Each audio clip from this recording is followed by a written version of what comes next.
and welcome back to another episode of Tech Pro Unicorn Podcast.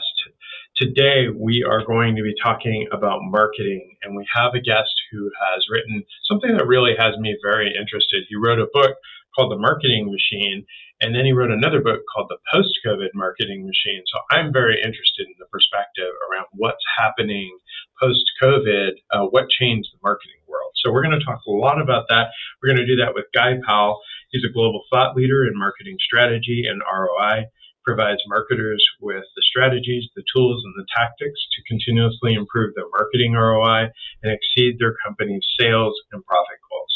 He helps them build marketing machines to properly organize and collect their marketing data, connect marketing activities to sales, structure their operations for continuous improvement, and make fact-based strategic and tactical marketing decisions. If that doesn't sound like something that's valuable, like that all just sounds like, I'm like, yes, please. Can you please come do that for us? So, Guy, thank you very much for joining the podcast.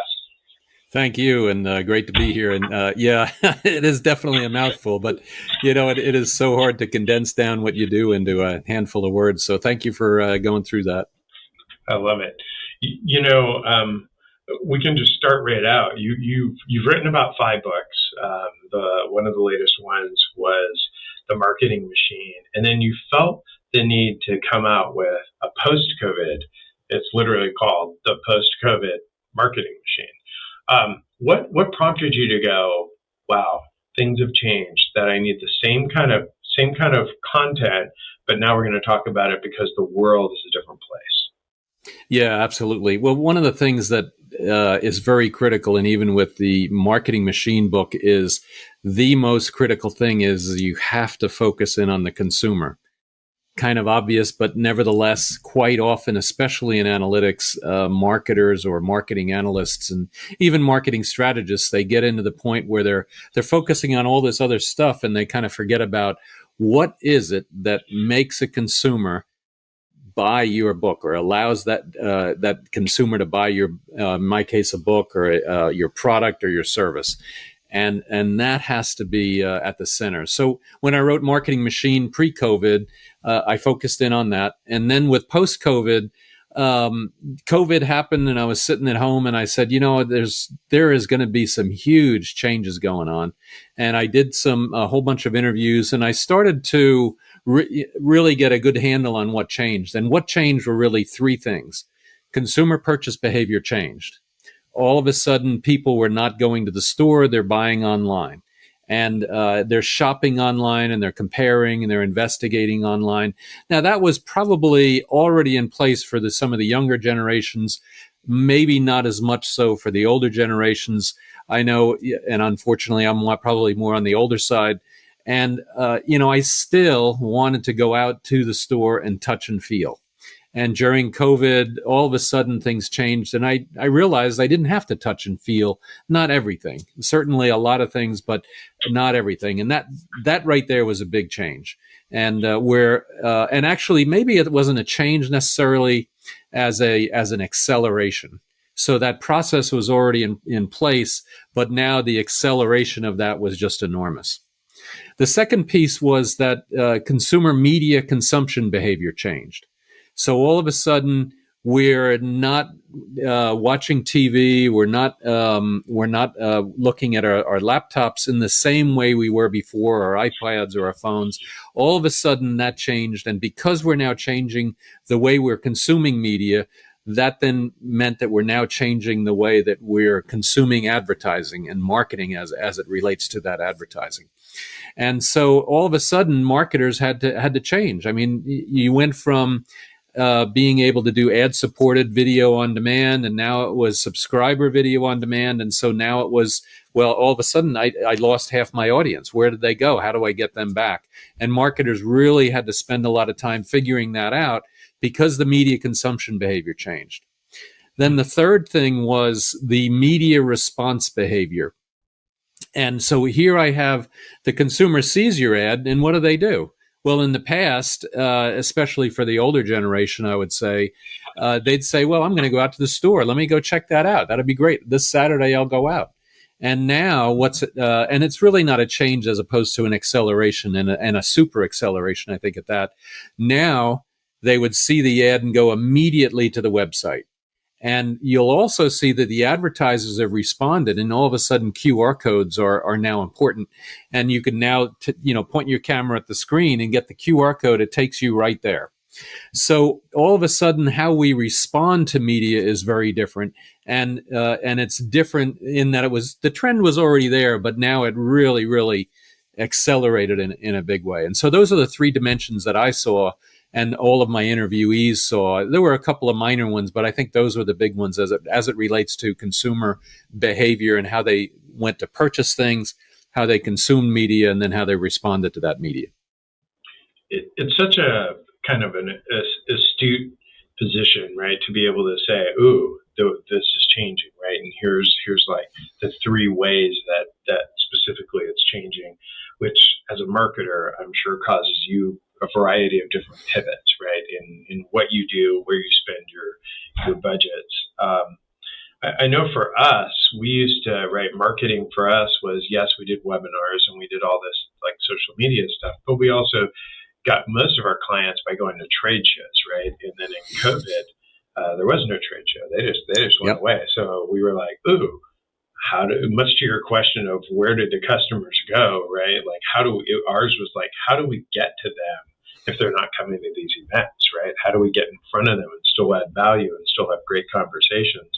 And I know our marketing team, was struggling there just to try to figure that out and reposition us. So it's crazy that in a 2-year essentially time period, so much change kind of behind the scenes, right? We saw all the obvious changes with masks and right, all the effects of a pandemic, but behind the scenes, sometimes you just have to pause and go, oh, yeah, like almost every career field had pretty radical changes happening behind the scenes, and marketing is no exception to that. Yeah, absolutely. And those changes are, I think they're to a large extent here to stay.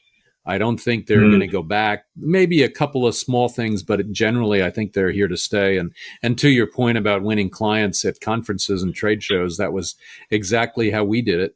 And now we had to pivot and figure out a way to join networking online and Zooms and whatever, and figure out how to meet new people, and get your domain expertise across that you actually know what you're talking about, so that you could, get to a second conversation and a third one, as opposed to meeting them face to face at a conference or, some other kind of a function. When I look at the five, we mentioned that guy has 5 books out.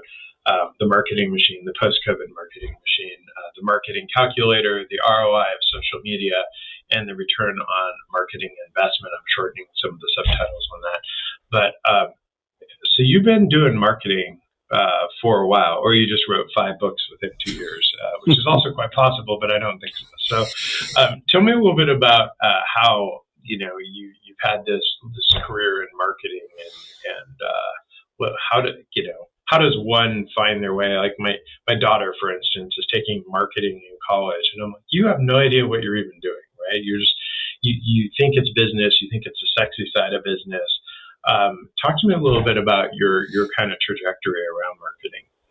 Yeah, absolutely. So I, going back far enough, I really got into strategy consulting through A.T. Kearney, and then after having done that for a handful of years, I wanted to go over to the corporate side, and got into marketing. And so I was kind of a marketing generalist, but certainly understood strategy and could put analytics and whatever together and numbers together to be able to make a marketing strategy decision and what have you. Then I was, and I made my way up the ranks and got to be VP and global VP of marketing for a large tech company. And I, here I am, and, every year you have the budgeting cycle. And so I said, let me see if we can get another couple million in our marketing budget, because I think we could do some really good things. And the thing that really got me into writing my 5 books was I went to the CEO and I said, hey, listen, I'm putting together a couple of plans for spending what I'm probably going to get versus, a stretch to get a couple million more. And his answer to me would be, Guy, why would I invest anything in marketing when I can get more sales out of my sales team? And so, and what that meant was he would go off and he'd say, well, listen, I'll just hire another couple sales guys and I'll get it for less cost and I'll get the same amount of money. And you can't even, and the underlying thing was, and you can't even prove to me whether your stuff works. And I must say, I remember when him saying that and I felt like I got stabbed right in the chest. And so I went back and I said to myself, wow, then I need to prove how marketing works. And so I totally redid the accounting on how the accounting was done for marketing, because you got to understand how much money and where it's being spent. I started a system to start to track leads and track visits to the website and start to connect those things to sales. And then that whole process then started me with my first book called Return on Marketing Investment, so I could actually say, here is how well we're doing. And then that led to, initially it was really about just measuring how well, can you connect marketing to sales? Yes. And then over the course of time, and now specifically with Marketing Machine, is how can you operationalize that so I can continuously be measuring and monitoring and changing and measuring, monitoring and changing, so that I can really keep my marketing fully up to speed and be able to turn on a dime when it's necessary. And our clients did that. We had a couple of clients where we do have a real marketing machine in place. COVID hit, bang. I mean, they were running around like nuts trying to get everything changed, and we were then behind them running around trying to figure out what they did and then whether that worked or not. And so that's really how that got then to having a marketing machine in place, and then looking at how things changed post-COVID for a post-COVID marketing machine. I love it. As both here where I am at RPI and at other places, right? Sitting on boards and such, doling out your annual budget, and you look at marketing and you go, wow, these guys want a lot of, like, what are they doing with the money, right? It's always like this black hole, like, we're going to give, and you got to do something, right? Because if consumers don't know about your product or service, the odds of them buying it is not really likely. But you're like, do we really need to do that? Like, how do you quantify, how do you put value with the cost, I think is a common question that people have related to marketing, right? They just go, we know we need to spend something. Is this the right number? I don't know. How do we know what our ROI is? I mean, I know this is going all the way back to your first book, but that sounds like a great place to start, right? Is really thinking about how do you measure that return on the marketing investment? Right. And it applies to not just larger companies that have the money to measure and have the money to do the analytics, but it also applies to smaller businesses as well. And one of the things that you'll see with a lot of smaller businesses when you talk to them, and they always say, "Oh, I tried that," and "Oh, I tried that and it didn't work." "Oh, I tried that and it didn't work," and it probably didn't work. And the problem is that they tried it and stopped. And so what they really need to do, and this is what the larger businesses do, except they're just more rigorous about it, is that they are constantly measuring. And this is one of my recommendations for any business, whether it's small or large, is you've got to constantly measure, and measure that, at least start with the things that you think are important. And then as you get more experience, then you can start to add more things to it. So it might be, for a smaller business, it might be how many visitors came to the website, how many of them clicked, how many of them, got to the conversion page or not. And certainly for B2B, you typically don't buy things online. And just start to track that, but be rigorous about tracking it, week over week over week over week, so that you have something that you can start to say, now, hey, we tried this really cool thing. I went to a trade show and look at that. I got 50 new visits to my website. Well, that's what larger companies do, except they're saying, well, I just did a TV ad and I got 500,000 visits to my website. And so that same concept can apply to anybody. And unfortunately, I think the smaller businesses don't, they know they need to measure, but they just don't realize that, that it first of all takes time and effort, but you just have to start doing it. And I also use quite a lot this thing I call Tinstoffel. There is no such thing as a free lunch. And so if you're going to do anything in marketing, And if you're not going to measure, you will not be successful. If you want to be successful, there is no such thing as a free lunch. You got to measure, and then you got to, put brain power and time and then potentially even money into it. And I would, some of these larger brands, they're putting 6% of their marketing budget into measurement and analytics. It's an enormous number. And yet that's why they're so successful. Well, that and what I also heard there is they're adapting, right? Like they're going, okay, let's try this. Okay, that didn't work. Let's tweak it. Oh, that worked better. Okay, let's tweak it. Let's tweak it. It's a constant evolution. I think a lot of times, at least marketing, people go, here's our plan, and they execute it and they go, wow, that's really not working. And instead of changing it, they just kind of let it ride and expecting some sort of different result. Yep, absolutely. I love bashing on marketers, right? just because I'm not one, and I do really appreciate both our marketing team and marketers in general, right? And I love that marketing has gotten more targeted and more focused, right? So especially in an online setting, when I'm online, it's amazing. The marketers know that I'm interested in whatever it is, right? X car, and so I'm being presented with all this great marketing around, hey, check out this car, check out that car. And it's a lot better than me being presented with like feminine hygiene products, that are just generic. And I'm like, why would I ever want to see that? And I'm not buying that, right? So I appreciate that.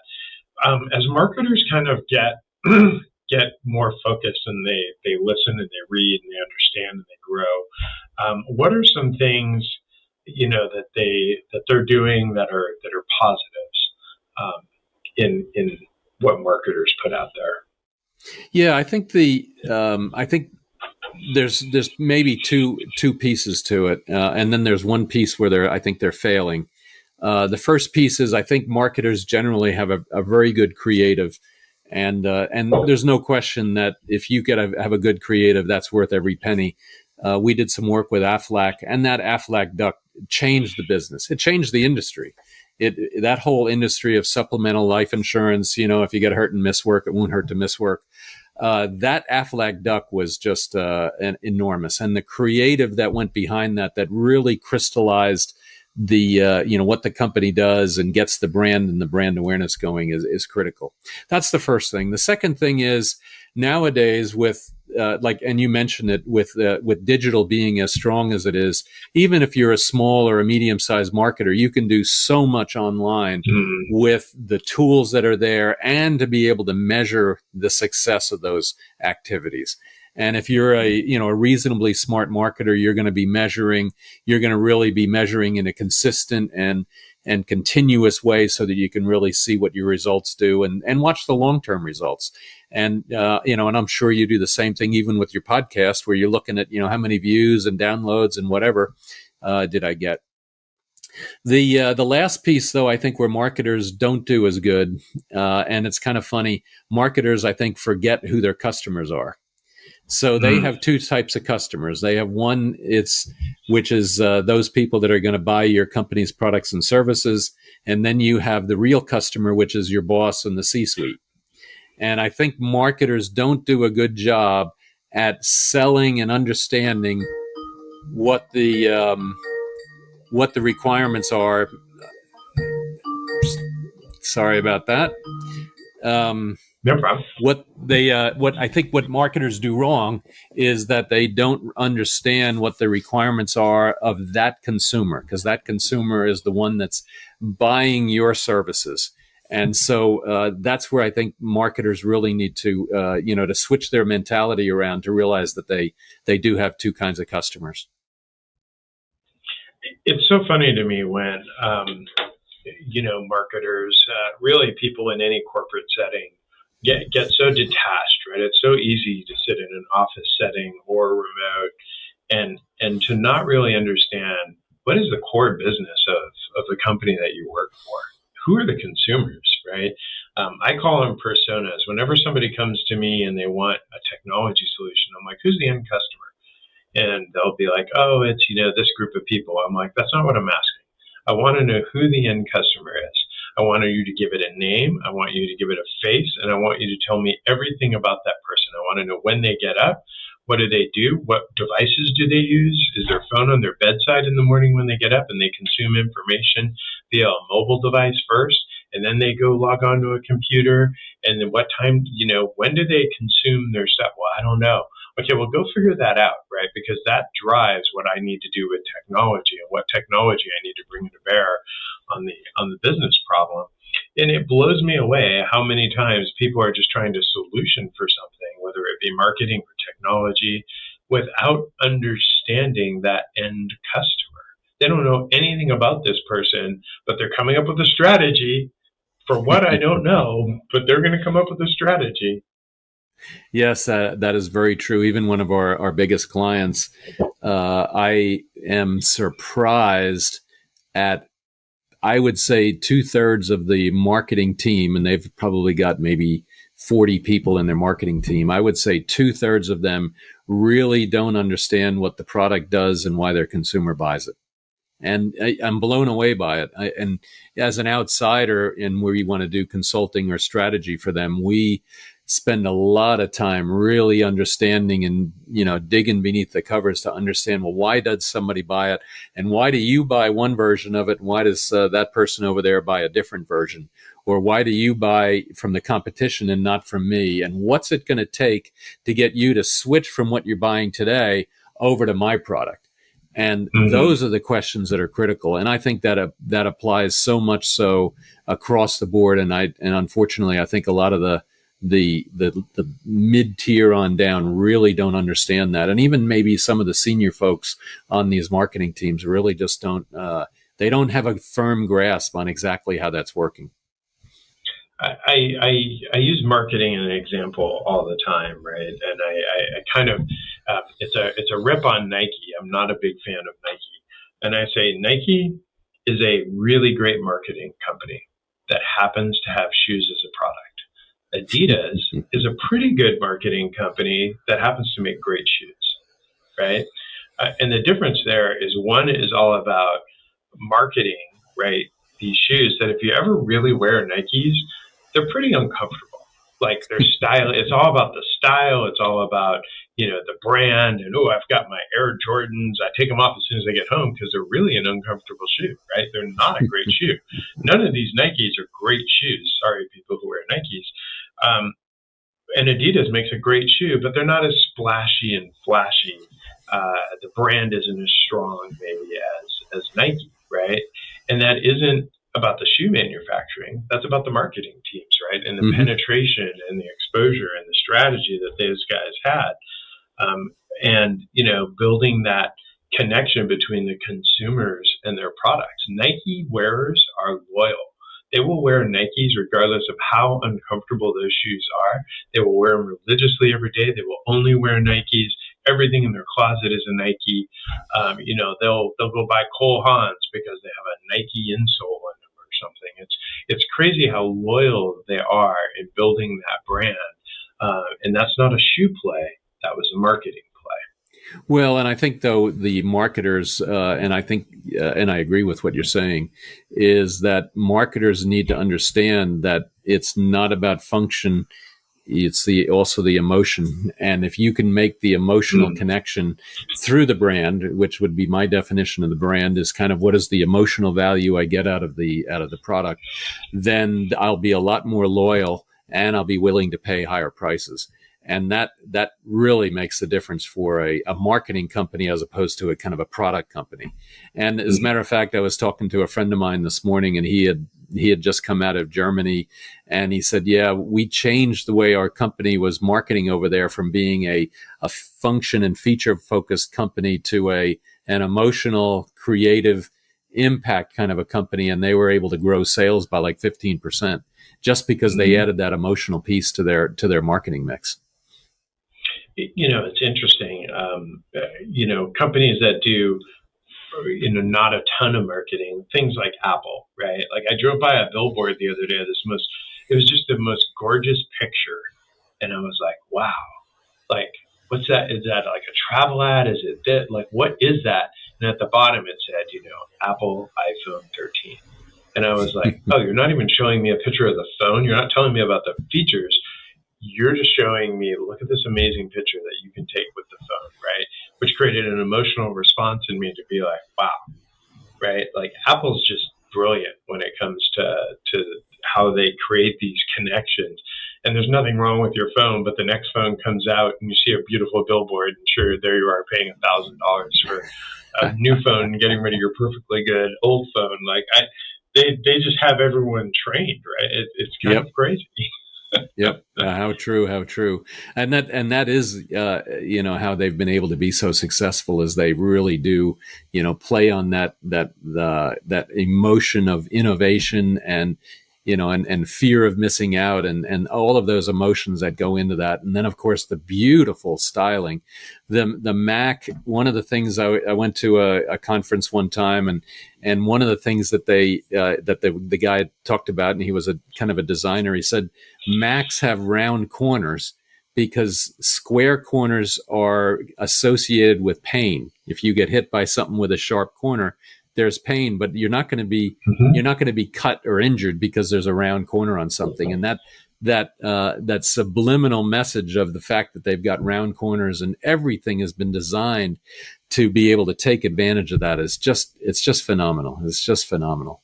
Yeah, even AirPods, right? If you look at the case is this kind of rounded, oval, space age looking. Yep. It's just amazing, right? I love what marketers are able to do, right? When they're on point and out there telling a great story, right? Marketing has changed. If we go back even 5 years, probably, but more realistically, 10 years, where everything was television, right? It was expensive to put ads up. It was expensive to reach consumers. It was a little bit of hit or miss. And now kind of everybody's in front of screens, right? Everybody's digital. Everybody's on social media. That audience seems to, like for me, I mean, I have TVs in every room in my house and I don't turn any of them on. I just can't stand the TV, but I'm always in front of a computer. How has marketing kind of changed over the years? And is that traditional kind of the big ad budgets because you have to buy TV spots and all that? Is that kind of gone away, or how have the two blended maybe? Well, no question that the online communication space has sideswiped many of the traditional channels, and they are really replacing things. And I think COVID even took that further because and accelerated it further because you couldn't, especially even in a B2B environment, nobody was in the office, so all of that print, all of that direct mail was worthless. So companies then immediately responded and cut back on that. But then, of course, they went they went to email, and then all of a sudden people are getting so much email, they're unsubscribing, and bounce rates are skyrocketing. So that didn't work. But in any case, because we are on our screens so much, that drives the marketers to do things that are going to be on their screens. And I think the other thing that's also happening is that our attention spans, because of the screens and because of the interruptions, just keeps going down and down and down and down. And then what that then led the marketers to do is to take over things like TikTok and Instagram Reels. And all of a sudden these, I don't know if I'd call them weird channels, but certainly kind of new channels, where you've got 30 seconds, maybe 60 seconds to do something. And then, then there's maybe an ad in there somewhere. And it's just fascinating to see, to your point, how marketers have responded to that. Now, I will admit there is a backlash. And that is that what we've seen with some of our clients is that, and this is really maybe 5 years ago, so pre-COVID, we have seen that print advertising has actually gotten to be more effective. And so what I think has happened is that so many marketers stopped doing print that those people that were doing print then saw a pretty good ROI on it. And then the last piece is that linear TV, which is basically broadcast, as opposed to connected TV, which would be something that you'd see on your screen. Linear TV is also still important because it does have such an enormously wide reach. You still can't get the inventory, it is what we would call it. You can't get the inventory of eyeballs through connected TV like you would like to be able to do it. And so then linear TV still has quite a bit of an audience out there, and a demand by the marketers to be able to use it. But nevertheless, what we're doing and what smart marketers are doing is I liken it to playing the piano and playing a chord on the piano. You want it to be nicely balanced. And that balance is what we help them to do, is to say, well, okay, so TV did go down a little bit, but you can't put it to zero. So we're going to, bump up maybe CTV. We're going to bump up online video. We're going to bump up maybe TikTok and whatever. And then the idea is to keep those things as balanced as possible, so we can get as much effectiveness out of it, out of the overall budget. I love that. It takes seeing something several times, right? It almost seems like you guys are following me around, because I'll see something on one platform. Let's take Mudwater. I recently bought Mudwater, right, which is a mushroom-based coffee alternative, because I was like, man, I'm drinking a lot of coffee. I need something else. And almost like one of my devices heard me. It was like all of a sudden I got presented on Instagram with this Mudwater thing, and then it was on TikTok, and then it was on Facebook, and then it was like omnipresent. And I was like, okay, I acquiesced, right? I'll buy Mudwater. Fine, here's $60. Send me this Mudwater stuff. And sure enough, I bought Mudwater, and I enjoy it. I use it in the mornings, but I had to see it cross-platform, right? I had to see it. I haven't seen it on TV, but they're a small company, so I highly doubt they're running TV ads, but they are all over the social media channels. And once I saw it in a whole bunch of places, I was like, okay, let me figure out what this Mudwater stuff is. And it was effective, right? But to your point, they were kind of like all over the place. Yep. They weren't just like, oh, we're going to go all in on TikTok. That's the only thing that we're doing. Yeah, and that doesn't work. It has to be, it's called surround sound marketing. You have to meet people across all of the different channels. That's not my term, but I'm glad to borrow it and use it and abuse it. But surround sound marketing is critical, is to get all of those different channels. And then that is one of the nice things now. And I don't know, we'll see how long that lasts. But with, CCPA and GDPR, these regulations on personally identifiable information and the use of that by marketing, right now, it's pretty easy to follow you around. And even though I have no idea who you are and I don't know where you live, I can buy advertising that does know that, and without revealing who you are, and still be able to follow you around across the various platforms. And that is really, I think, what's really the game changer now, and as we're moving forward, and the ability to also infer real behaviors out of that. So it's not only that we know you watch this or we know you watch that, but we also know that you went to this store or you went to that restaurant and you went to this museum.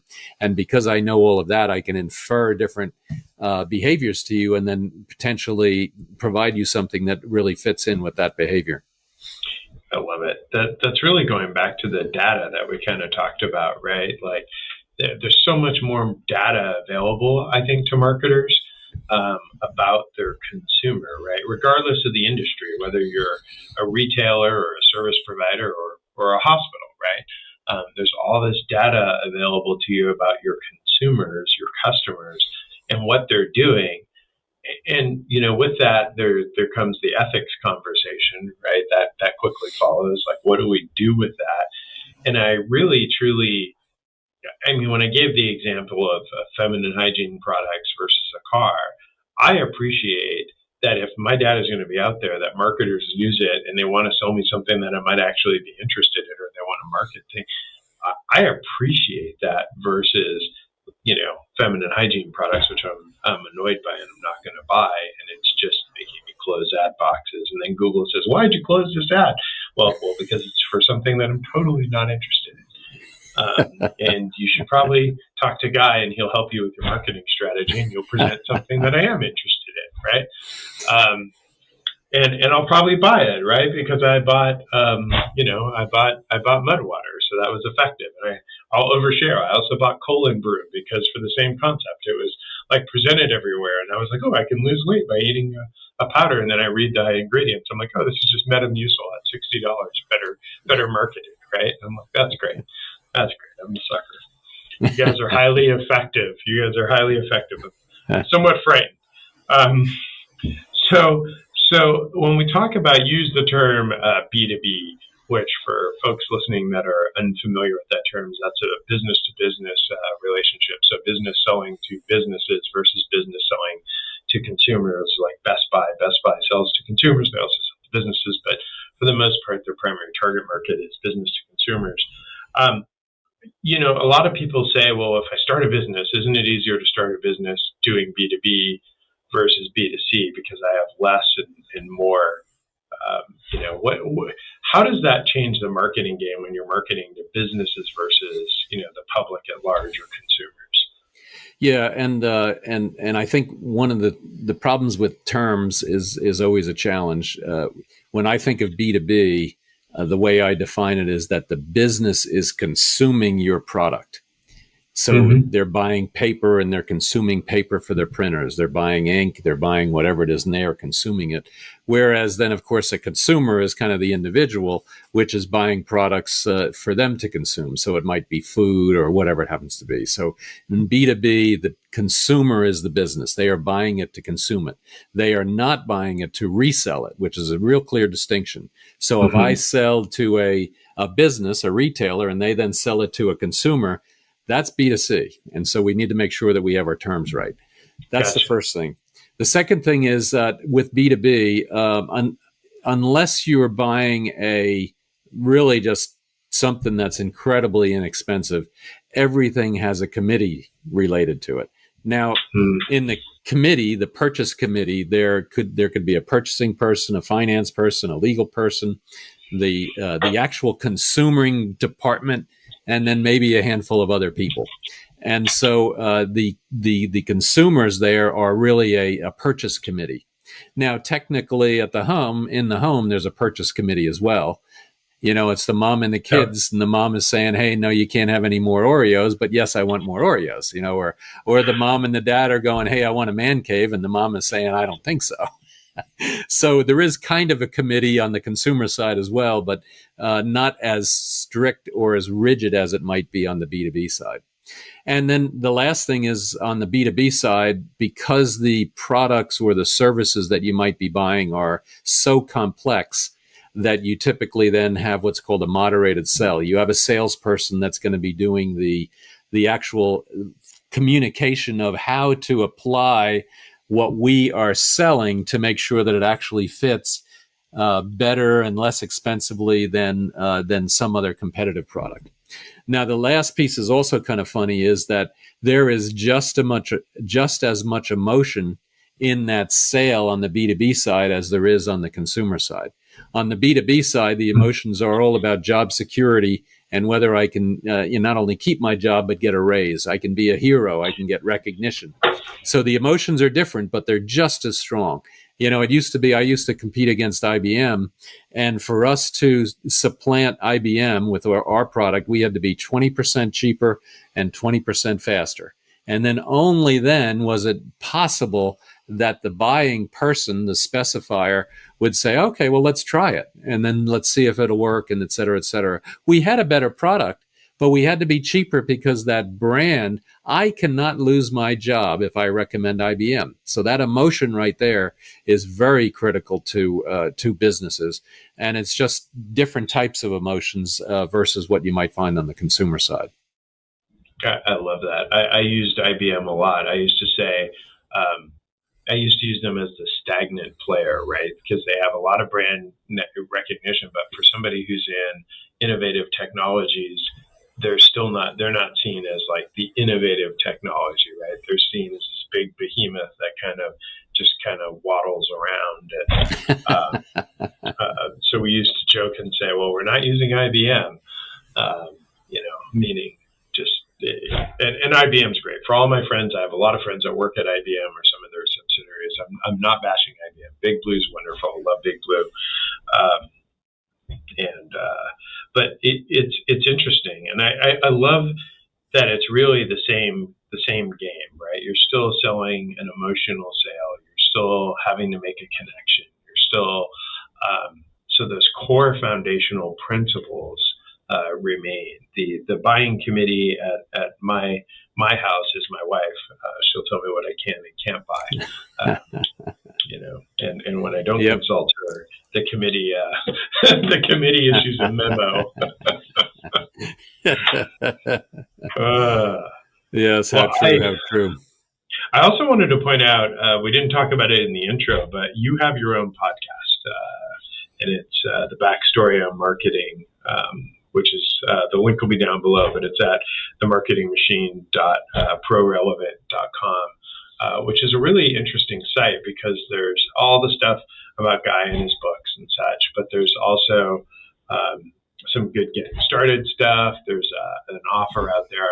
I will totally read to you the website, but there's things to kind of get you started in pondering this, and then of course you can look at and buy all of Guy's books. So if you were like, ooh, yeah, I really need to know about the ROI of social media, or I need a good marketing calculator. I know I need to do that, and I don't know where or how to do that. You can reach out, as well as all the contact information to talk to you directly and get a hold of, well, maybe not you, but somebody at your company, and have a conversation. I always say talk is cheap, and it's usually free, at least the initial conversation.